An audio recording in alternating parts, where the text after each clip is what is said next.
Baie welkom by ons erediens vanoggend van 17 Mei 2020. En hierdie is nou 'n moeilike tyd waarin ons inbeweeg. Mense kry emosioneel swaar, veral die wat nie werk nie en wat onsekerheid het. En daarom bid ek dat jy in hierdie week die sorg en die liefde van die Here op 'n spesiale wyse ervaar het. Kom ons word net so 'n oombliekie stil. En dan luister ons na die gebed wat die Here vir ons kom leer het, die Onse Vader. Soms het jy nie woorde nie, en dan is net daai een woordjie, Vader, is genoeg.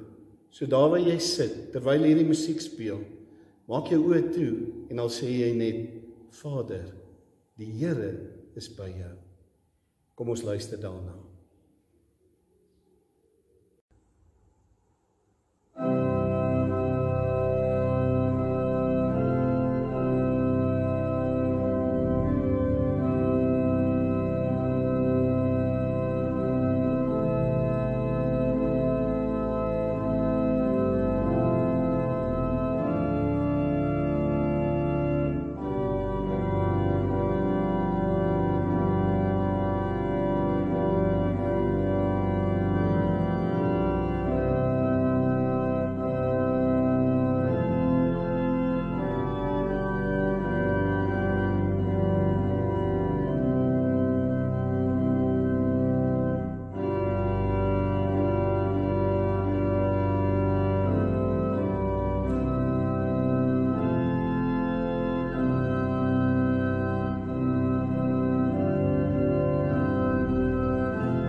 Here, baie dankie dat U ons Vader is. Dankie vir hierdie gebed wat U vir ons geleer het, wat deur al die eeue die gebed is, wat troos gee, wat kalmte gee, wat vir ons die toekoms nuut laat kyk. En ons sê baie dankie dat deur hierdie gebed ons vir U ook mag sê, Abba Vader. En daarom bid ons nou dat U wat ons Vader is, met die oë wat oral kan kyk, dat U in elke huis en oral waar nou na hierdie boodskap geluister word, dat U vir hulle sal omvou met die liefde en dat U vir ons sal seën uit die woord. In Jesus se naam. Amen. Nou vriende, ons het net voor die Moedersdag naweek het ons die heel eerste boodskap oor Psalm 23 gegee en die tema was spookasem se soetigheid, duur net 'n oomblik. En nou gaan ons die tweede boodskap gee van hierdie reeks oor Psalm 23. En ek wil graag die tema gee as die lewe jou omrol. Net daai gedagte. As die lewe jou omrol. Nou kom ons lees uit Psalm 23. Die Here is my herder, 'n Psalm van Dawid. Die Here is my herder, ek kom niks kort nie. Hy laat my rus in groen weivelde. Hy bring my by waters waar daar vrede is. Hy gee my nuwe krag. Hy lei my op die regte paaie tot eer van sy naam. Ek moet sê, daar is baie gevaarlike dinge wat 'n ou kan eet. Maar nog gevaarliker as dit wat ons eet, is die goed wat ons eet. En daarmee bedoel ek goed wat in die binnekant vir jou eet. En ek praat van onsekerheid en ek praat van bekommernis.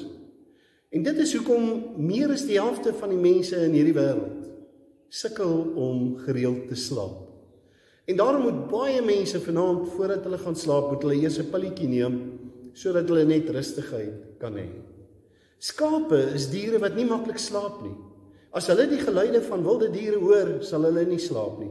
As daar steekvliee is of muggies of so wat vir hulle pla, dan gaan hierdie skape nie sommer maklik slaap nie. En daarom is dit die werk van die herder om hulle by plekke te bring waar hulle rustig kan wees. En hier staan in hierdie vers 2, hy lei my na groen weivelde toe. Nou, ons moet nie dink dit lyk soos in Natal met sulke groen gedeeltes daar in Israel nie. Dis droë dele. En as gevolg van die vog, as gevolg van die dou, kry jy dat daar sulke ronde groen grassies rondom die klippe is teen die hange. En dis hierdie grassies wat die weivelde is. En hierdie skaap wy dan van klip tot klip. En telkens moet hy so na elke 10 minute moet hy kyk, waar is die herder, sodat hy hom weer op 'n nuwe pad kan vat, waar daar 'n nuwe groenigheid is. Maar dit gee rustigheid en dit gee kalmte wat van die herder afkom.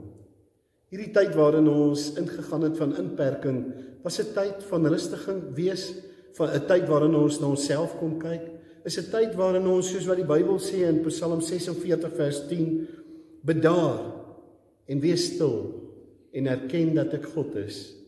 Maar nou moet ons ook sê, na mate dit langer geraak het dit moeiliker geraak. En daarom moet ons besef, dis net God wat vir ons in hierdie weivelde kan invat, en hy doen dit deur sy woord, sodat jy hierdie rustigheid kan ervaar wanneer jy met die woord besig is, wanneer jy in gebed met God besig is, wanneer jy deur die Gees van God ook gelei word. Want sien, behalwe vir hierdie weivelde, bring hy ons by waters waar daar vrede is. 'n Skaap drink nie uit water wat loop nie. En daarom sal die herder partykeer so 'n poeltjie maak en dan drink die skape uit daai poeltjie uit.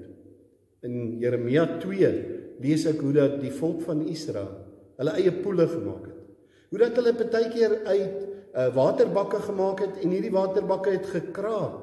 Hulle die bron van die water het hulle gelos en hulle eie water vir hulle self voorsien. En die effek daarvan was dat hulle siek geword het, letterlik siek geword het in hulle gees, omdat hulle hierdie vuil water, die vuil poele gedrink het. En ons ken ons daai beeld, as gevolg van die vuil poele waarmee ons ook baie keer besig is, het dit ook 'n invloed op ons eie lewe. En daarom moet ons besef, dis by die bron van die water waar daar gesondheid is. Maar dan gaan Dawid verder en hy sê, hy gee vir my nuwe krag. Een van die interessante dinge is dat 'n skaap is maar 'n lompdier en hy kan maklik op sy rug beland. En as hy dan nou so sukkel om weer regop te kom, kan dit gebeur dat hy nie regop kan kom nie en die ander skape kan hom nie help nie. En as die herder dit nie doen nie, dan is dit moeilikheid. Die bloedsomloop het 'n probleem dan, of die wilde diere kan hierdie skaap vang. En so kom die herder en hy vat daai skaap en hy sit hom weer op sy bene en hy, om die waarheid te sê, hy gee hom weer rigting. Jesaja 40 vers 11 sê, eintlik vat hy hom en hy tel hom op en hy druk hom teen sy bors en hy wys vir hom dat hy is alright. Paulus gee ook 'n manier, hy sê dat soms moet ons oppas dat ons nie net rondom ons kyk nie, ons moet kyk na die dinge wat daar bo is. Maar die feit van die saak is, dat wanneer die lewe vir jou so klap, dat jy plat is, dan is dit goed om te weet, die herder is daar om jou op te tel. Nou hy gaan verder en hy sê, hy lei my op die regte paaie tot eer van sy naam. Skape kan nie goed sien nie, en daarom vat hulle sommer maklike verkeerde pad. En dis waar die herder inkom. Hy is die een wat voorloop, hy is die een wat die pad wys. En waar kan dit nou mooier gesê word as in Psalm 32 vers 8? As hy sê, ek wil vir jou die pad leer, ek wil vir jou, eintlik wil ek vir jou raad gee, en ek wil my oog op jou hou.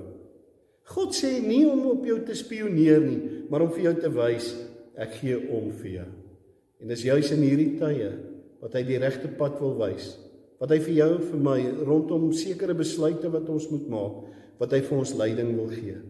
En ek weet, ek vra ook baie keer, hoekom kan die Here nie vir my 'n rooi bord gee, so teen die hemel, en net sê, Chris, jy moet nou so maak. Dit sou dan baie lekker gewees het. En miskien vra jy dit ook. Maar die Here sê, die paaie wat ek jou wys, sal jy kry deur die woord, deur gebed, deur stil te word, deur tyd met my te spandeer. En kom ons sê maar vir mekaar, sy paaie is nie altyd maklike paaie nie.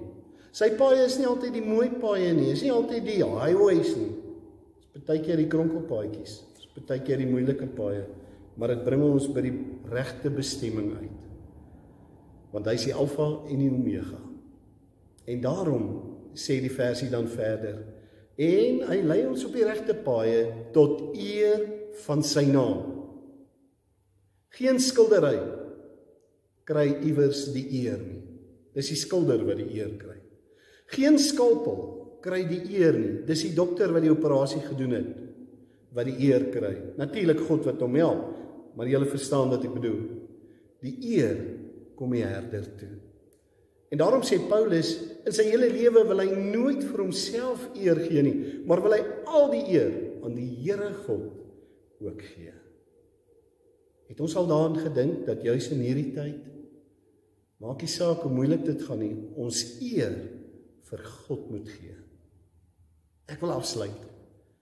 Miskien is jy daai skaap wat vanoggend omgerol is, en jy sukkel om regop te kom, en jy sukkel om te loop, en jy sukkel om rigting te kry, en jy sukkel om die sin van alles raak te sien, en jy beweeg in hierdie emosionele tyd in, en is vir jou net baie moeilik, en daar's goed wat jou vashou, en noem dit nou maar op. Dan wil ek vir jou sê, daar's 'n herder, en hy is die een wat vir jou sal wys, waar is die groen weivelde. Nie soos in Natal nie, maar van klip tot klip. Ook nie alles op een slag waar jy net lê en eet, soos die keiser met sy etes gedoen het nie. Nee, waar jy vir 10 minute het wat jy vra, en dan weer afhanklik is, en weer moet volg, en die heeltyd moet volg. En daarom, onthou, die goeie herder is die een wat ons lei. En hy doen dit. Hy het dit bewys, sy liefde, toe Jesus vir ons kom sterf het, en sy lewe vir ons kom gee het. En daarom sê hy, as jy my volg, dan sal ek jou hierdie week vat na waters waar daar rus is, en ek sal jou vat na groen weivelde toe. En ons het dit nodig, sodat jy volgende week saam met die herder kan stap, as ons deur die skaduwees van die lewe gaan stap. Mag jy 'n wonderlike week hê, met waters van vrede. Amen. Kom ons bid saam. Here, baie dankie, dat ons in hierdie môre kan weet, U is die een wat vir ons voorsien by die groen weivelde. Dankie dat ons kan weet, U is die een wat vir ons die waters van rus en vrede gee. U is die een wat vir ons op die regte pad wil lei. U is die een wat die nuwe krag gee. En bo alles, U is die een aan wie die eer in hierdie môre toe kom. En daarom bring ons aan U al die lof en die eer en die heerlikheid, want U is God, en U hou hierdie wêreld in U hande, en ook ons lewens. En daarom kom ons in ons broosheid, en ons vra vir hierdie week wat wag. U weet wat elkeen nodig het. Ons wil bid vir ons land, met al die besluite en dinge wat verander, dag vir dag.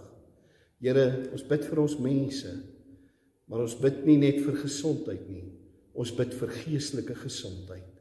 Ons bid dat Suid-Afrika U sal raak sien, en nie dit wat hulle vashou, oomblik vir oomblik nie. En nou kom ons in ons broosheid, en ons vra vir hierdie week, seën ons met U liefde, in Jesus se naam. Amen. Vriende, ontvang die seën van die Here, en mag jy 'n wonderlike week hê. Mag dan nou die genade van die Here Jesus Christus, en die liefde van God, en die teenwoordigheid van die Heilige Gees, met jou wees en bly, en vir jou by groen weivelde, en by waters van vrede uitbring, saam met die herder. Amen.